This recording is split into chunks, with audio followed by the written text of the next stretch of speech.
Dr. Pihowich here from True Potential Health, and I'm here to talk to you guys about vitamin D and its benefits.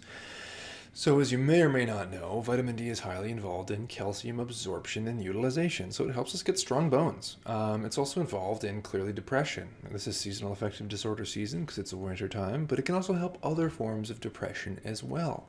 There is evidence that it can be used in weight loss as well as immune boosting and even warding off diseases such as cancers, certain types of cancers, and multiple sclerosis.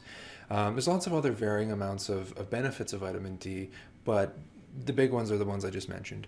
As far as sources of it and whether or not you may need it, you can basically get it from certain parts of your diet. A balanced diet will help you get adequate amounts. Lots of foods are fortified, milks, etc.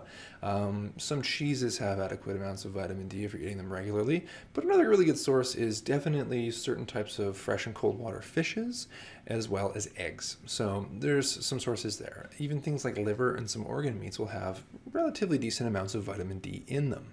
Now, whether or not you're getting it requires exposure to sunlight, and especially the sunlight that's prevalent in the summertime, at least where we are here. If you're down near the equator, it's not as big of a deal because you've got a higher UV index. It's that UV light that gets basically utilized and helps vitamin D become active in our bodies. So people living closer to the equator have less likelihood of chance of being deficient. So up here, I think traditionally we're supposed to be eating a lot more cold water fish, and we would be getting more from that kind of a source. As far as whether or not you might need some, it really does depend on your intake, depends on your lifestyle, and depends on how much time you spend indoors versus outdoors. Vitamin D is a fat-soluble vitamin, so it can be stored in your fat cells, and it can linger around for quite a while. But depending, people who have darker skin might actually end up absorbing a lot less because the melanin in their skin helps prevent some of that UV light from doing its thing.